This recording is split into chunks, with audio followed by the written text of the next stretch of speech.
Hi students, welcome to our channel achieve excellence in commerce by Mansi Javeri. आज हम illustration number 4 सीखने वाले हैं। बहुत ही सिंपल है। चलो पहले क्वेश्चन रीड कर लेंगे।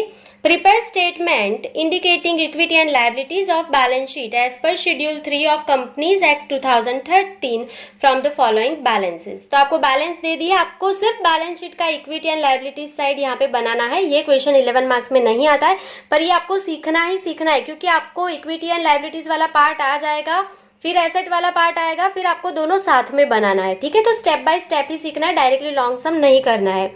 चलो, तो अभी यहाँ पे आपको मैंने की सिखा दिया है। बैलेंस शीट मैंने ऑलरेडी ड्रॉ कर लिया है। देखो यहाँ पे इतना टाइम मेरे पास भी नहीं है कि मैं सारे क्वेश्चन आपको अच्छे से लिख लिख के टेबल ड्रॉ कर करके सिखाऊं, तो इसके लिए फिर मैंने ये पूरा प्रिंट निकलवा दिया है, ताकि सारे सम भी हो जाए, आपका लेसन भी कंप्लीट हो जाए, आपको समझ में भी आ जाए, और यहाँ पे मुझे जो टाइम नहीं मिल रहा है उसका भी सॉल्यूशन हो जाए।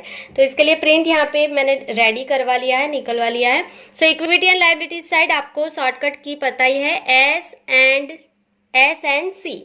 यहाँ पे आएंगे एस आर, यहाँ पे एल ओ एल, यहाँ पे एस टी ओ एस। तो सबसे पहले आपको हेडिंग लिख लेना है इक्विटी एंड लायबिलिटीज। उसके बाद पहले नंबर 1 पे एस से शेयर होल्डर्स फंड, उसमें 2 आएंगे S R, share capital, reserve and surplus. कोई भी सम कैलकुलेट करोगे, इक्विटी साइड बनाना है, पहले ये आपको लिख लेना है, टेबल ड्रॉ कर लेना है, ये कंप्लीट लिख लेना है, यहाँ पे एक भी जगह छोड़ना नहीं है बीच में। उसके बाद हमारा मेन हेडिंग आएगा नंबर 2 पे एन से नॉन करंट लायबिलिटीज, उसमें 3 एल ओ एल, उसमें long term borrowings, other long term liabilities and long term provision. उसके बाद नंबर 3 लिख लेना है सी से करंट लायबिलिटीज, उसमें 4 आएंगे एस टी ओ एस में short term borrowing, trade payables. यहाँ से लिखना है अदर लॉन्ग टर्म लायबिलिटीज है, यहाँ पे अदर करंट लायबिलिटीज, यहाँ पे लॉन्ग टर्म प्रोविजन, यहाँ पे शॉर्ट टर्म प्रोविजन, लास्ट में टोटल। इतना लिख लेना है। तो ये पहले आपको रेडी कर लेना है, उसके बाद ही आप फिर क्वेश्चन पढ़ेंगे। देखो कभी कभी टेक्स्ट बुक में क्या किया होगा, लॉन्ग सम में सपोज यहाँ पे क्वेश्चन में बी नहीं है ना, तो ये बी निकाल देंगे, फिर ए एंड सी ही लिखेंगे।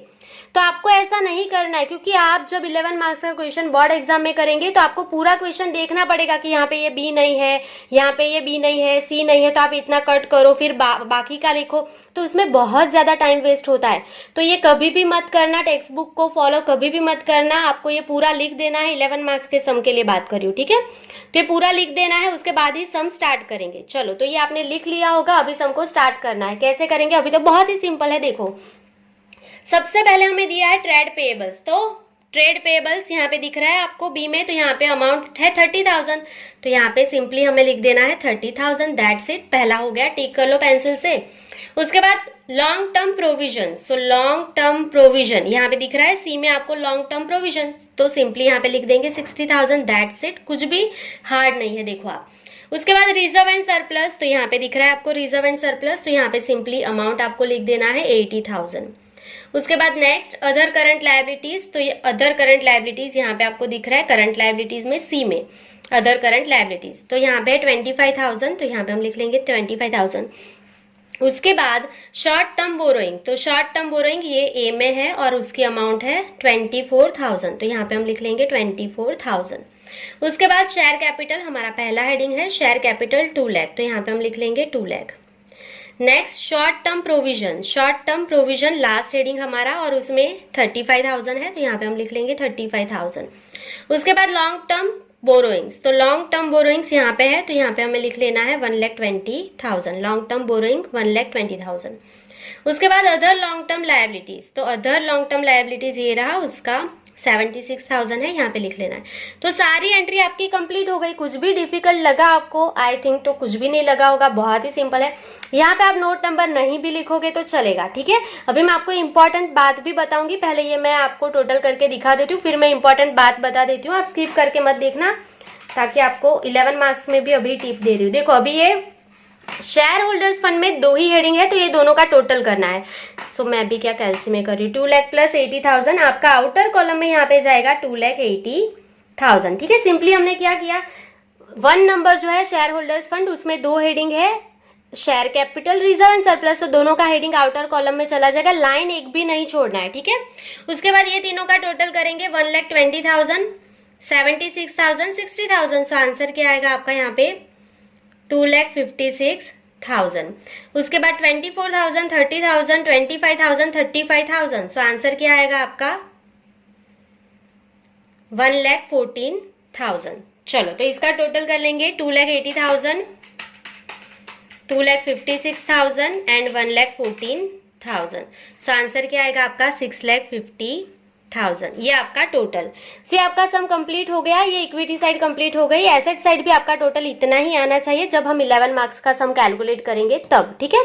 तो अभी एक इंपॉर्टेंट चीज बता देती हूँ, अगर आपने इक्विटी साइड, अगर ये 11 मार्क्स का सम है समझो, नीचे एसेट साइड बना होगा तब तो ठीक है।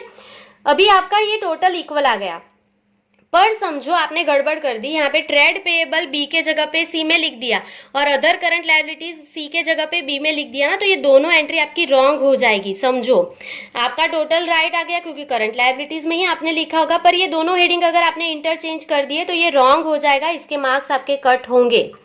सो इसके लिए ये आपको कीज मैंने सिखा दी है, ऐसे ही लिखना है, एक भी इंटरचेंज नहीं होना चाहिए, ऊपर नीचे नहीं लिखा होना चाहिए, अदरवाइज उसके मार्क्स कट होंगे। आपका आंसर आ गया होगा, टोटल आपका राइट होगा, फिर भी उसके मार्क्स कट होंगे, ठीक है। सो ये कीज आपको नहीं भूलना है, ये आपको इक्विटी साइड बनाना है तो ये पहले से इतना प्रिपेयर कर लेना है, फिर तो यहाँ पे अमाउंट ही लिखना है, तो कुछ भी हार्ड नहीं है। सो इलिस्ट्रेशन नंबर 4 देखो कितना जल्दी कंप्लीट हो गया। अभी नेक्स्ट क्वेश्चन देख लेंगे, illustration number 5। Illustration number 5. Following balances are extracted from books of Shan Limited on 31st March 2017. From these balances, prepare statement indicating equity and liabilities of balance sheet as per Schedule 3 of Companies Act 2013. So यहाँ पे हमें equity and liabilities side ही बनानी है balance sheet की again. तो आपको पता ही है, मैंने पहले से ये प्रिंट करवा के रखी है ताकि आपका एंड मेरा टाइम ज़्यादा वेस्ट ना हो, आपको समझ में भी आ जाए और मैं आपको समझा भी दूँ। तो आपको पता ही है एस एन सी, सबसे पहले एस में दो चीज़ें S R, L O L, S T O S, ये मैं बार बार लिख रही हूँ ताकि आपके दिमाग में बिट जाए, आप एक भी इंटरचेंज ना करो, अदरवाइज आपके मार्क्स कट हो जाएंगे। और ये 11 मार्क्स का सम है, मुझे सबसे ज़्यादा रिक्वेस्ट यही लेसन की आ रही थी, तो मैंने सोचा कि चलो ऐसा कोई रास्ता निकाल दे जिससे आपका क्वेश्चन भी हो जाए, आपको समझ में भी आ जाए और मेरा इतना टाइम भी वेस्ट ना हो, तो इसीलिए ये प्रिंट मैंने करवा लिया है। चलो, क्योंकि यही लिखते रहना है, मुझे तो आता है, अभी आप भी लिखोगे ना तो आपको भी आ जाएगा। तो सबसे पहले इक्विटी एंड लायबिलिटीज हेडिंग लिख देंगे, उसमें नंबर 1 एस से शेयर होल्डर्स फंड, एन उसके बाद एन से नॉन करंट लायबिलिटीज, सी में आपका करंट लायबिलिटीज, एस में 2 आएंगे S N R share capital reserve and surplus, N में 3 आएंगे एल ओ एल मतलब long term borrowings, other long term liabilities and long term provision, C में 4 आएंगे एस टी ओ एस, तो यहाँ से मैंने सिखाया था लॉन्ग टर्म बोरोइंग, उसमें यहाँ पे लिखोगे शॉर्ट टर्म बोरोइंग, टी से ट्रेड पेएबल, यहाँ पे अदर लॉन्ग टर्म लायबिलिटीज है, यहाँ पे अदर करंट लिखोगे, यहाँ पे लॉन्ग टर्म प्रोविजन है, यहाँ पे शॉर्ट टर्म प्रोविजन, लास्ट में टोटल लिखोगे। ये हो गया आपका equity and liabilities side complete. ये आपको पहले पूरा ड्रॉ कर लेना है, क्लियर। ये मैं बार बार रिपीट कर रही हूँ ताकि आपको समझ में आ जाए, आप एक भी मिस्टेक ना करो, एक भी इंटरचेंज मत करना। जैसे ये लिखा है यहाँ पे 1, यहाँ पे एस के नीचे ए, ऐसे ही प्रेजेंटेशन आपको रखना है, कुछ भी गड़बड़ मत करना। चलो तो अभी सम को स्टार्ट करेंगे। सबसे पहले देखो इतना कर लेना है कंप्लीट, इसके बाद ही क्वेश्चन देखना है, उससे पहले नहीं देखना है। और मैं बार बार बोलती हूँ कि कभी कभी टेक्स्ट बुक में ये नहीं है, सी नहीं है, तो ये कट कर दिया होगा 11 मार्क्स में, आपको वैसा कभी भी नहीं करना है, आपको ये पूरा बना लेना है। जहां जहां पे जो चीज नहीं होगी वहां पे डैश कर देंगे हम, ठीक है, आपको स्किप नहीं करना है कभी भी। चलो, अदरवाइज ना आपका बोर्ड एग्जाम में टाइम बहुत ज्यादा वेस्ट हो जाएगा और आपको वैसे भी अकाउंट का पेपर लिखने में थोड़ा लेंथी होता है ना, तो छूट जाएगा, तो वैसा कभी मत करना। चलो, तो सबसे पहले दिया है 26,000 इक्विटी शेयर ऑफ 10 ईच, तो इक्विटी शेयर दी है तो ऑब्वियसली शेयर कैपिटल में आएंगे।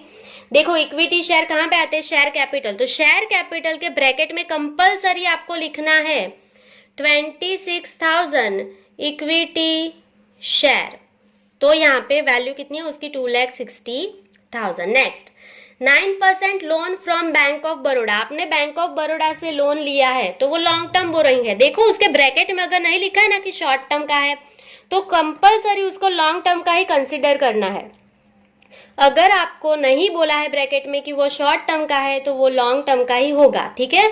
सो आपने बैंक ऑफ बड़ौदा से लोन लिया तो लॉन्ग टर्म का बोरोइंग हुआ ना, बैंक से लोन लिया, तो यहाँ पे कंपलसरी आपको लिखना है 9% लोन फ्रॉम बीओबी, ठीक है, तो उसका जो अमाउंट है वो कितना है 50,000, दैट्स इट।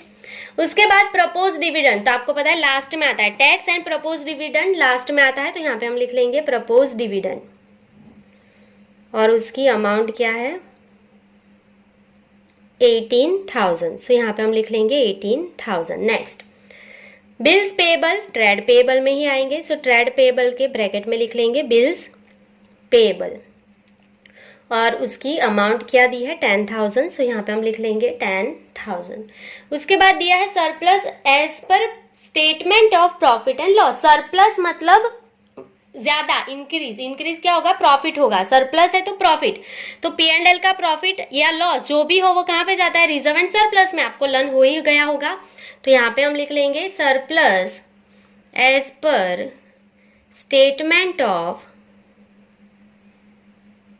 P&L, ठीक है। तो प्रॉफिट है तो प्लस में लिखना है, अगर लॉस दिया होता तो ब्रैकेट में लिख देना था माइनस में, ठीक है। तो कितना है प्रॉफिट 50,000, सो यहाँ पे हम लिख देंगे 50,000। नेक्स्ट उसके बाद हमें दिया है प्रोविडेंट फंड, तो प्रोविडेंट फंड जो है वो वर्कर का होता है, वर्कर का जो भी होगा वो लॉन्ग टर्म प्रोविजन में जाएगा, तो यहाँ पे हम लिख लेंगे प्रोविडेंट फंड, प्रोविडेंट फंड और उसकी अमाउंट क्या है 70,000, सो यहाँ पे हम लिख लेंगे 70,000।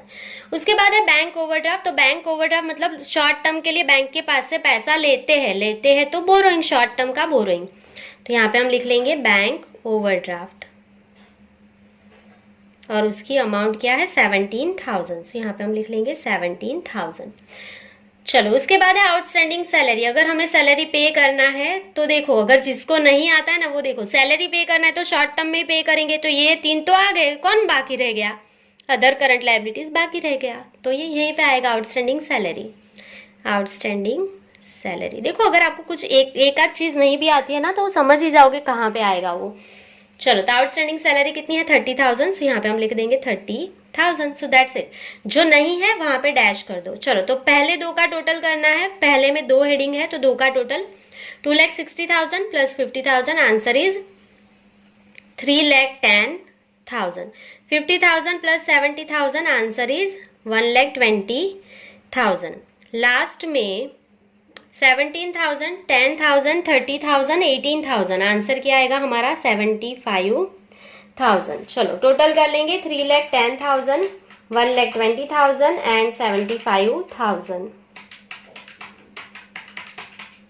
सो आंसर क्या आएगा हमारा 5,05,000। तो ये हमारी इक्विटी साइड कंप्लीट हो गई है।